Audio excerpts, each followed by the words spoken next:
बिल्कुल नहीं करना चाहिए। नाम में एक रोग लग जाता है दंभ का, बनावटी पना।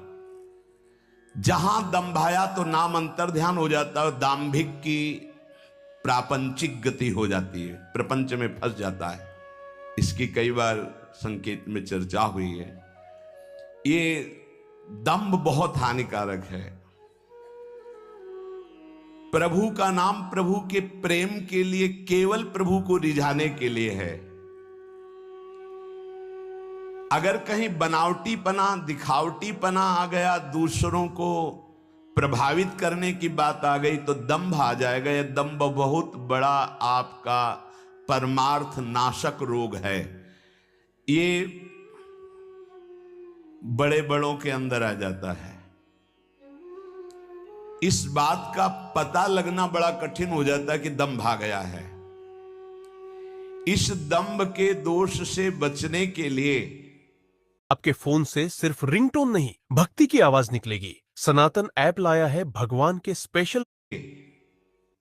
किसी महापुरुष के अनुशासन में रहने की आवश्यकता है। इस दंभ को हम विनोद भाषा में कह सकते हैं बगुला भक्ति, दिखावटीपना। बगुला एक टांग पे खड़ा है, ऐसा लग रहा है जल में समाधिस्थ हो रहा है, लेकिन उसकी दृष्टि मछली पे है, वो समाधिस्थ नहीं है। और जहां मछली आई खट्ट से कहा, फिर वैसे ही बैठ गया।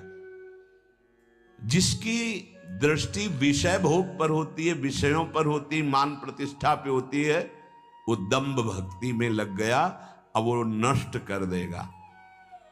दंभ दोष से बचना बहुत आवश्यकता की बात है।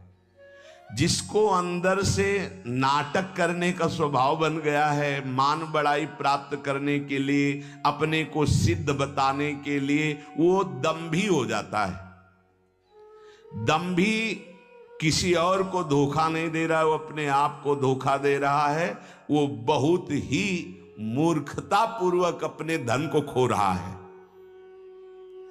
सर्वदर्शी भगवान को भला धोखा कौन दे सकता है?